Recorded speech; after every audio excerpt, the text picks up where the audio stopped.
حالم episode 2 part 3 باہر نکل کے فاتح رامزل نے گردن اٹھا کے اس اونچے گھر کو دیکھا۔ بارش اب تھم چکی تھی، سیاہ بادل غائب ہو رہے تھے۔ تم لوگ یہیں رکو، اس نے بے نیازی سے تمام ملازموں کو ہاتھ سے اشارہ کیا جو ساتھ آ رہے تھے۔ سب رک گئے اور سمجھ کے چند قدم پیچھے ہٹ گئے۔ فاتح گھر کے برآمدے کی طرف بڑھا جہاں شمس کے ملازم اس کو اندر لے جانے کے لیے مستعد کھڑے تھے۔ پھر وہ ٹھہرا اور گردن موڑ کے سوالیہ نظروں سے ایڈم کو دیکھا جو ساتھ چلا آ رہا تھا۔ مجھے تمہاری ضرورت نہیں، یہیں رکو۔ سوری سر، مگر آپ کو صبح سے فلو کی شکایت ہے۔ آپ کو بار بار ٹیشو کی ضرورت ہوگی جو میں ساتھ لایا ہوں، اور آپ کو کسی دوسرے کے ملازم کے ٹیشوز پہ نہیں چھوڑ سکتا۔ مجھے آپ کے ساتھ آنا ہوگا۔ فاتح نے اس کا چہرہ دیکھتے ہوئے ایک ابرو اٹھائی۔ تم مجھے متاثر کرنے کی کوشش کر رہے ہو؟ نہیں سر، میں نے آج صبح سے یہ فیصلہ کیا ہے کہ میں آپ کے ساتھ سچائی اور ایمانداری سے کام کروں گا، کیونکہ میں آپ کے ملازموں میں وہ واحد شخص ہوں جس کو آپ سے کچھ نہیں چاہیے۔ وہ سادگی سے مسکرایا۔ واقعی؟ تمام ملازمین کی سیکرٹری سب ایڈم کو گھور رہے تھے، مگر وہ نڈر سا بولے جا رہا تھا۔ سر، میری نوکری ویسے بھی چند دن میں ختم ہو جائے گی، اور آپ کبھی کسی کی سفارش نہیں کرتے، تو مجھے آپ سے کچھ نہیں ملنے والا۔ کل رات میرے دل میں لالچ تھا، اس لیے میں نے جھوٹ بولا تھا کہ میں نے کسی کو ووٹ نہیں دیا۔ میں نے آپ کے مخالف امیدوار کو ووٹ دیا تھا سر، حکمران پارٹی کو، اپنی موجودہ وزیر اعظم کو، مگر اب مجھے خوف نہیں ہے سر۔ سچ بولنے والے انسانوں کی ناراضگی سے ڈرتے نہیں ہیں، اس لیے سوری، مگر میں آپ کو اکیلے اندر جانے نہیں دے سکتا جبکہ آپ کو فلو ہے۔ فاتح ہلکا سا مسکرایا اور آنکھیں چھوٹی کر کے اسے دیکھا۔ تم واقعی مجھے متاثر کرنے کی کوشش کر رہے ہو؟ اور آگے بڑھ گیا۔ ایڈم مستعدی سے پیچھے لپکا۔ سیکرٹری نے تابیدی انداز میں پکارا۔ ڈرائیور نے گھورا، مگر چونکہ فاتح نے منع نہیں کیا اس لیے وہ رکا نہیں۔ کچھ دیر بعد وہ لوگ ایک خوبصورتی سے سجائے گئے شاہانہ طرز کے ڈرائنگ روم میں بیٹھے تھے۔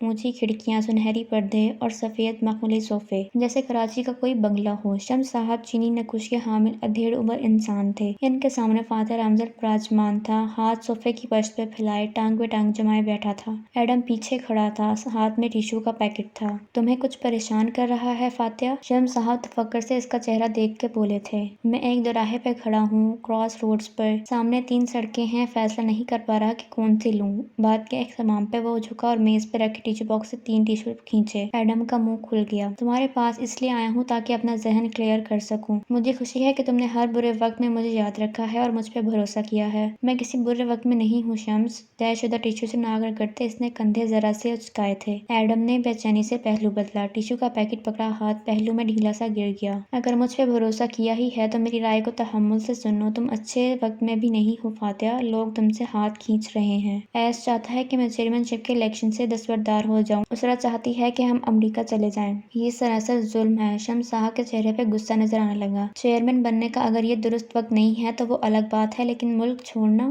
یہ سیاست چھوڑ کے کسی لاؤنج لیزر کی طرح ریٹائرمنٹ گزارنا، یہ تمہاری شان کے خلاف ہے۔ فاتح نے اسی سادگی سے دوسرا ٹیشو طے کرتے ہوئے پوچھا۔ تمہارے خیال میں مجھے کیا کرنا چاہیے؟ سیاست درمیانی راستے کا نام ہے، مفاہمت کا، بات چیت سے مسائل حل کرنے کا، وہ سمجھداری سے کہہ رہے تھے۔ وہ ٹیشو مٹھی میں دبائے آنکھیں چھوٹی کر کے ان کو غور سے دیکھتا رہا۔ تم کچھ اپنی بنواؤ، کچھ اس کی مانو۔ چیئرمین شپ چھوڑ دو، مگر کسی ایک ریاست کی حکومت مانگ لو۔ ایش وزیر اعظم بن کے ایک ریاست تمہارے حوالے کر دے، تم اس جد پہ ایش سے ڈیل کر لو۔ واقعی؟ فاتح نے سمجھتے ہوئے سر ہلایا۔ یہ بہترین آپشن ہے۔ 5 سال تم اس ریاست کے حاکم بن کے خود کو مزید مضبوط کرو، 5 سال بعد تم چیئرمین شپ کا الیکشن لڑو اور وزیر اعظم بننے کی کوشش کرو۔ صحیح، اس بارے میں سوچوں گا۔ اس نے سر کو آہستہ سے ہلایا اور کلائی پہ بندھی گھڑی دیکھی، پھر ٹانگ سے ٹانگ ہٹائی اور اٹھ کھڑا ہوا۔ شمس صاحب بھی ساتھ ہی اٹھے۔ اب اجازت، اسرا کی نیلامی پہ ملاقات ہوگی انشاءاللہ۔ اچھا، کوئی ایونٹ ہو رہا ہے مسز اسرا کا؟ اللہ برکت دے۔ ہاں، ایش ارینج کروا رہا ہے۔ وہ مصافحہ کر کے آگے بڑھ گیا۔ ڈرائنگ روم سے نکل کر وہ لابی تک آئے تو درمیانی میز پہ پھولوں کی ٹوکری رکھی تھی۔ ایڈم نے گزرتے ہوئے یوں ہی نظر گھمائی تو چونکا۔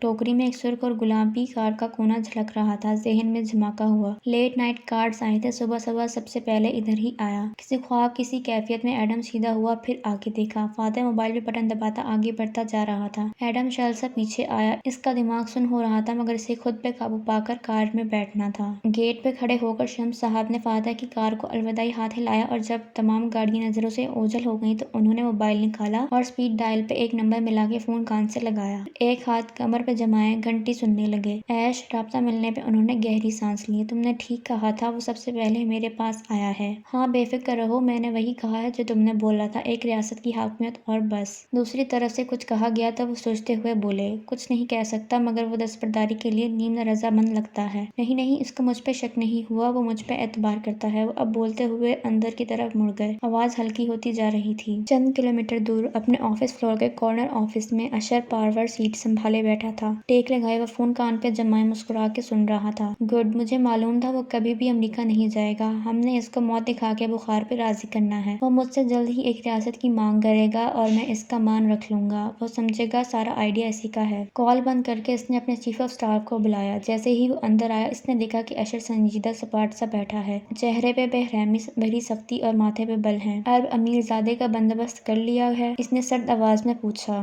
یس سر، سارے کاغذات پکے ہیں۔ مسز اسرا کو شک بھی نہیں ہوگا کہ جس ارب امیر سے وہ ملنے جا رہی ہیں وہ ایک اداکار ہے، اور پینٹنگ اسی شیخ کے ملازم سے ان کے گھر سے اٹھوائی ہے۔ لیکن اصل شیخ صاحب اس کو مس نہیں کریں گے، کیونکہ چند سال قبل جب زخمی ہرن کی پینٹنگ چوری ہوئی تھی تو چور ہمیشہ کی طرح ایک نقلی پینٹنگ چھوڑ گئے تھے۔ بہت مہارت سے بنائی گئی ہے وہ۔ شیخ صاحب نے اس کو غصے سے اسٹور میں پھینکوا دیا تھا، اور دو ایکسپرٹس کا بندوبست کر لیا ہے جو پینٹنگ کی تصدیق کریں گے اور مسز اسرا کو بتائیں گے کہ وہ اصلی ہے۔ مسز اسرا کو اپنے ایکسپرٹ کو عین موقع پہ ملک سے بھیجنے کا بندوبست بھی کر لیا ہے۔ مسز اسرا وہ گیلری اونر ہیں، ایکسپرٹ نہیں، وہ دھوکہ کھا جائیں گی۔ گڈ، اشر پہلی دفعہ مسکرایا۔ نیلامی پہ جب پینٹنگ مہنگے داموں بک جائے گی تو عین وقت پہ باہر سے آیا ایک مشہور ایکسپرٹ اس کا معائنہ کرے گا اور میڈیا کے سامنے یہ آشکار کرے گا کہ مسز اسرا فاتح جعلی پینٹنگ چیریٹی کے نام پہ بیچ رہی ہیں۔ فاتح بھائی کو ذمہ داری قبول کر کے پارلیمنٹ کی رکنیت سے استعفیٰ دینا پڑے گا۔ چھی چھی، بہت بدنامی ہوگی سر۔ مینیجر کے الفاظ میں افسوس تھا، پھر وہ ہچکچایا۔ مگر سر، آپ مسز اسرا کے بھائی ہیں۔ غلط، اس نے سپاٹ لہجے میں بات کاٹی۔ میں صرف مال ضیاع کی وزارت عظمیٰ کا امیدوار ہوں۔ یہ تخت کا معاملہ ہے رملی، اور تخت کے لیے بیٹے اپنے باپ کو اور باپ بیٹوں کو مار دیتا ہے۔ ہم مل ضیاء کا تخت ایک ایسے شخص کے ہاتھ میں نہیں دے سکتے جو 10-15 سال پہلے مل ضیاء آیا تھا۔ اس ملک میں ساری عمر ہم نے گزاری ہے، اس کو ایشین ٹائیگر بنتے ہم نے دیکھا ہے، اور اس کے ہم ہی وارث ہیں۔ اور سختی سے ہاتھ جھلایا، گویا جانے کا اشارہ کیا۔ جی سر۔ مینیجر نے جلدی سے بات ختم کی اور اٹھ کھڑا ہوا۔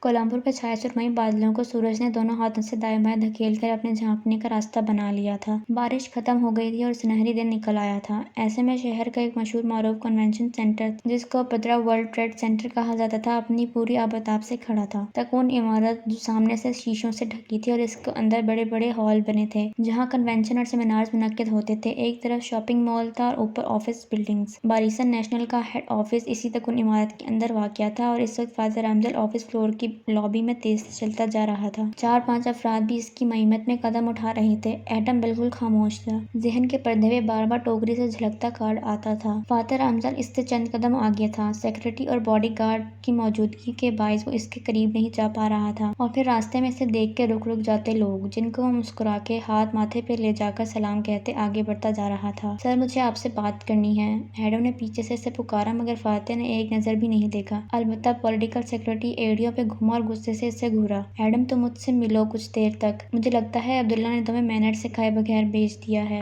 ایڈم خاموش ہو گیا۔ فاتح آفس میں چلا گیا تو وہ باہر بیٹھ گیا۔ جیسے ہی پولیٹیکل سیکرٹری کسی کام سے باہر گیا، وہ تیزی سے دستک سے آفس میں داخل ہوا۔ اندر بلائنڈرز کھلے تھے، روشنی میں کمرہ نہایا ہوا لگتا تھا۔ فاتح نے کوٹ اتار کے اسٹینڈ پہ لٹکا دیا تھا اور خود پاور چیئر پہ بیٹھا، اینک لگائے چند کاغذات دیکھ رہا تھا۔ آہٹ پہ بھی متوجہ نہ ہوا۔ سر، ایڈم نے سنجیدگی سے کہتا سامنے آیا۔ دل زور زور سے دھڑک رہا تھا۔ محتاطہ کن آنکھیوں سے دروازے کو بھی دیکھ لیا تھا کہ کہیں سیکرٹری واپس نہ آ جائے۔ کیا میں آپ سے ایک بات کہہ سکتا ہوں؟ میں نہیں جانتا لوگ سوال پوچھنے کی اجازت کیوں طلب کرتے ہیں، جبکہ انہیں جواب میں صرف ہاں ہی سننا ہوتا ہے، اور اجازت کی انہیں پرواہ نہیں ہوتی۔ وہ اپنی ڈائری کے صفحے پلٹاتے ہوئے مصروف انداز میں بولا تھا۔ اسے بہت سے کام کرنے تھے، وہ ملک کے مصروف ترین لوگوں میں سے تھا۔ ایڈم کا حلق سوکھنے لگا۔ سر، آپ شمس صاحب کے پاس گئے اور اس سے اشر صاحب کے بارے میں مشورہ طلب کیا؟ وہ جلدی جلدی کہنے لگا۔ فاتح اب سیل فون اٹھا کے کوئی چیز ڈائری کے صفحے پہ ٹیلی کر رہا تھا۔ انہوں نے یہ ظاہر کیا کہ وہ آپ کے دوست ہیں، اور یہ کہ انہیں مسز اسرا کے ایونٹ کے بارے میں معلوم نہیں ہے، مگر اشر صاحب نے صبح کہا تھا کہ وہ کارڈ سب سے پہلے آپ کی طرف لائے ہیں۔ مگر ایک کارڈ شمس صاحب کے گھر بھی پڑا تھا۔ شمس صاحب کا گھر اشر صاحب کے گھر کے قریب ہے۔ اگر وہ پہلے ان کو کارڈ دے کر آئے ہیں تو یقیناً دونوں کی دوستی گہری اور فارمیلٹیز سے پاک ہے۔ مگر ایڈم کو لگا وہ سن نہیں رہا۔ اس کی ٹانگیں ہولے ہولے کانپنے لگیں۔ مجھے لگتا ہے سر، آپ غلط آدمی پہ بھروسہ کر کے اس سے مشورہ لے کر آئے ہیں، وہ آپ کے ساتھ مخلص نہیں ہے۔ فاتح کے چلتے ہاتھ رک گئے۔ اس نے نظریں اٹھا کے ایڈم کو دیکھا اور اور پھر آنکھوں کو پرسوچ انداز میں چھوٹا کیا۔ تمہارا نام کیا ہے؟ ایڈم کی چلتی زبان کو بریک لگا۔ ایڈم بن محمد ایڈم، رائٹ؟ اس نے سر ہلایا اور پھر ایڈم پہ ٹھنڈی نظریں جمائے پیچھے کو ٹیک لگائی، اینک اتاری۔ ایڈم کسی گاؤں میں ایک آدمی کا قتل ہو گیا تھا تو لوگوں نے شہر سے ایک ماہر سراغ رساں کو بلایا۔ اس نے موقع واردات کا جائزہ لیا تو معلوم ہوا کہ مرنے والے کا کسی شادی شدہ عورت سے افیئر تھا۔ عورت کون تھی کوئی نہیں جانتا۔ سراغ رساں سیدھا چرچ گیا اور پادری کے ساتھ اعترافی کمرے میں بیٹھ گیا۔ ہمارے مسیحی بھائی جب گناہ کرتے ہیں تو پردے کے پیچھے وہ پادری کے سامنے اعتراف کر لیتے ہیں۔ تو اس نے پردے کے پیچھے پادری سے کہا کہ فادر، میں گناہ گار ہوں، میرا ایک شادی شدہ عورت سے تعلق ہے۔ ایڈم سانس روکے سن رہا تھا اور وہ اس پہ نظر جمائے مدھم مسکراہٹ سے کہے جا رہا تھا۔ پادری نے فوراً پوچھا، کیا مسز جولیا؟ اس نے کہا نہیں۔ پادری بولا، کیا مسز مارتھا سے؟ اس نے کہا نہیں۔ تو پادری نے کہا، پھر یقیناً مسز باربرا ہوں گی۔ سراغ رساں وہاں سے نکل آیا۔ باہر کسی نے اس سے پوچھا کہ تم قتل کی تفتیش کی جگہ کیا کرتے پھر رہے ہو؟ تو اس نے کہا، جب میں چرچ میں گیا تھا تو خالی ہاتھ تھا، اب جب کہ میں نکلا ہوں تو میرے پاس 3 مشبہ عورتوں کے نام ہیں۔ آخر میں وہ ہلکا سا مسکرایا۔ ایڈم کا منہ کھل گیا۔ چند لمحے لگے اس سے بات سمجھنے میں۔ آپ جانتے تھے کہ وہ اشر صاحب کے ساتھ ملے ہوئے ہیں، اس لیے آپ اس سے ملنے گئے تھے تاکہ یہ جان سکے کہ اشر صاحب اصل میں کیا چاہتے ہیں، ان کی اینڈ گیم کیا ہے۔ فادر نے جواب نہیں دیا مگر اسی مسکراہٹ کے ساتھ اسے دیکھتا رہا۔ تمہاری تسلی ہو گئی؟ میں سمجھا کہ آپ وہ کہہ نہیں سکا کہ آپ بے وقوف ہیں۔ رعب تھا جو اس کے وجود پہ طاری ہو رہا تھا۔ ٹانگیں ایک دفعہ پھر سے لرزنے لگی تھی۔ ایڈم وہ آگے کو جھکا اور ہاتھ باہم پھنسائے گردن اٹھائی سے مسکرا کے دیکھا۔ اگر تمہیں کبھی کسی انسان کی قابلیت کو ماننا ہو تو پیمانہ اس جنگ کو نہ بنانا جو اس نے جیتی یا ہاری ہے، بلکہ ہمارے کردار کا تعین تو وہ جنگیں کرتی ہیں جن کو لڑنے کی ہم ہمت کرتے ہیں۔ اگر تم جاننا چاہتے ہو کہ کوئی انسان کس مقام پہ کھڑا ہے تو دیکھو اس کے خواب کیا ہیں، وہ کون سے مقاصد اور منزلیں پا لینا چاہتا ہے۔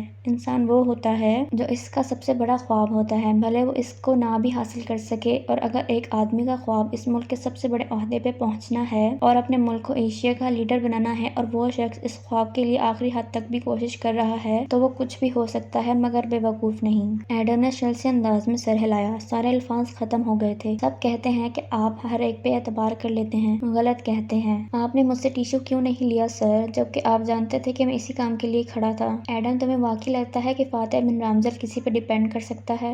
حیرت بھری مسکراہٹ کے ساتھ اس نے پھر سے اینک لگائی اور ڈائری کی طرف متوجہ ہو گیا۔ ایڈم خاموشی سے باہر نکل گیا۔ وہ آج پہلی دفعہ فاتح رامزل سے ملا تھا اور اس کا دل ایک عجیب خوشگوار حیرت سے بھر گیا تھا، مگر پھر دل پہ ایک بوجھ سا آ گیا۔